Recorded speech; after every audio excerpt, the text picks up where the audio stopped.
Hello guys, my name is Darshan और आपका स्वागत है इस नए वीडियो में।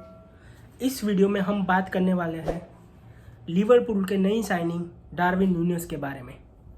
So as all of you aware that Liverpool has just sign Darwin Nunez from Benfica for record 85 million pounds.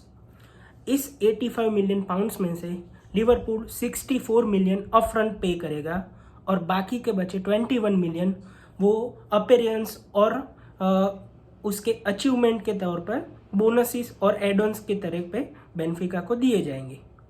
So main question Liverpool के सभी fans के बीच में ये है कि why Liverpool has spend this much money on a single player. अगर आपने Liverpool की ट्रांसफ़र एक्टिविटी पिछले 5 साल में नज़दीक से देखी होगी तो आपको पता ही होगा कि लिवरपूल कोई एक प्लेयर पर इतने ज़्यादा पैसे नहीं खर्च करता अनलेस क्लब और ट्रांसफ़र कमेटी उस प्लेयर के बारे में श्योर ना हो कि वो फ्यूचर में एक सक्सेस साबित होगा। तो क्यों लिवरपूल और उसकी ट्रांसफ़र कमेटी ने स्पेशली क्लब ने इस साइनिंग को इंसिस्ट किया कि हमको 85 मिलियन में डार्विन न्यूनेस को खरीदना ही है। सो सबसे पहले मैं आपको बताना चाहता हूँ कि डार्विन न्यूनेस एक 6 फुट 2 इंच के एक स्ट्राइकर है जो नंबर 9 के अलावा लेफ्ट विंग पे भी ऑपरेट कर सकते हैं। तो क्लब की कोई भी सिस्टम में अगर आप देखें तो कोई भी फॉरवर्ड अग्रेसिव होना चाहिए, जो उसके पास स्पीड होनी चाहिए, एक टेम्पो बना रहना चाहिए और वो स्पेस को अटैक करते हुए अच्छा होना चाहिए। सो ये सभी क्वालिटी डार्विन न्यूनेस में है। वो ना केवल सेंटर पे खेल सकता है मगर वो लेफ्ट चैनल को बहुत ही अच्छी तरीके से अटैक कर सकता है।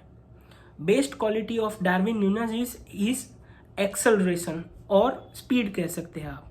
अगर डार्विन न्यूनेस को बॉल उसके फीट पे मिल जाए और कोई एक स्पेस अटैक करने को मिल जाए, जैसे कि आपने अगर चैंपियंस लीग की मैच देखी होगी बार्सिलोना और बेनफिका के बीच में इस साल की, तो आपको डार्विन न्यूनेस का गोल देखा होगा जो उसने पीके के सामने स्कोर किया था। So he has the space in front of him. Darwin Nunez Diaz की तरह 3-4 प्लेयरों में से ड्रिबल करके बाहर नहीं निकल सकता, मगर उसको 1-on-1 स्पेस दी जाए तो किसी भी डिफेंडर को वो उसकी स्पीड की वजह से और उसकी फिजिकलिटी की वजह से आसानी से बीट कर सकता है। आपने लास्ट ईयर के डार्विन न्यूनेस के नंबर देखे होंगे। चैंपियंस लीग में उसका प्रदर्शन बहुत ही अच्छा था। टोटल उसने पोर्टुगल लीग और चैंपियंस लीग दोनों में मिलकर 34 गोल स्कोर किए हैं। सो लोग ऐसा भी कह सकते हैं कि पोर्टुगल की लीग में कोई भी इतने अमाउंट ऑफ गोल कर सकता है। सो वो प्रीमियर लीग में ट्रांसफ़र कैसे होगा? सो इतनी ज़्यादा फ़ी उस पर स्पेंड करना एक गैम्बल हो सकता है।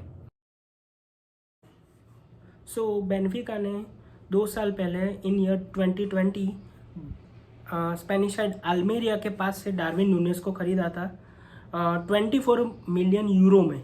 सो वो पोर्टुगल की सबसे महंगी, सबसे एक्सपेंसिव ट्रांसफ़र था। सो उस पर से आपको अंदाज़ा लग सकता है कि डार्विन न्यूनेस को across the Europe one of the best talent आंका जा रहा है। सो रही बात, अगर आप कहना चाहते हैं कि अगर आपको अर्लिंग हालैंड 51 मिलियन में मिल रहा है तो कोई डार्विन न्यूनेस को क्यों 85 मिलियन में खरीदेगा? We all agree that Erling Haaland is much better player and potentially next global superstar. But Liverpool ने हालैंड को क्यों नहीं खरीदा, उसकी रीज़न सबको शायद पता ही होगी। क्योंकि लिवरपूल एक वेज स्ट्रक्चर में ऑपरेट करता है जिसकी सबसे अपर लिमिट वेज है 20 के पर वीक। सो वर्जिल वैन डाइक अभी उसका सबसे हाईएस्ट रनर है जो 220 के मतलब 220,000 पर वीक यूरो उसकी सैलरी है। सो अभी मैनचेस्टर सिटी ने जब अर्लिंग हालैंड को साइन किया तो वो स्पेक्यूलेटिवली ऑन 360 के ऑन वीक है, मतलब कि जो लिवरपूल का स्ट्रक्चर है उससे कई ज़्यादा बाहर है। सो अल्टीमेटली अगर लिवरपूल हालैंड को साइन करता तो वो उसको ज़्यादा कॉस्टली पड़ता नूनेस के कंपैरिजन में। तो आप डार्विन न्यूनेस से नंबर 9 पर होल्डअप प्ले या फिर टारगेट मैन की तरह like what Lukaku does hold up play नहीं कर सकता। उसके ऊपर आप लॉन्ग बॉल थ्रो करो, वो बॉल को कैरी करेगा, थोड़ी देर डिफेंडर को रोकेगा और साइड में साला और डियाज रन करेगा तो उनको वो सप्लाई करेगा। ऐसा आप डार्विन नूनेस से एक्सपेक्ट नहीं कर सकते। मैं ऐसा नहीं कह रहा हूँ कि वो ये नहीं कर सकता, मगर अभी उसकी वो स्ट्रेंथ नहीं है। आप ऐसा भी सोच रहे होंगे कि उसकी हाइट की वजह से वो एक ब्रिलियंट हेडर होगा, मगर उसकी हेडिंग लास्ट ईयर ही इम्प्रूव हुई है। आप अगर देखो तो बेनफिका के फर्स्ट ईयर में वो ज़्यादातर शॉट नहीं ले रहा था और उसके असिस्ट ज़्यादा थे गोल की जगह। और बेनफिका के मैनेजर ने ओपनली कहा था कि what Darwin Nunez lack is a confidence.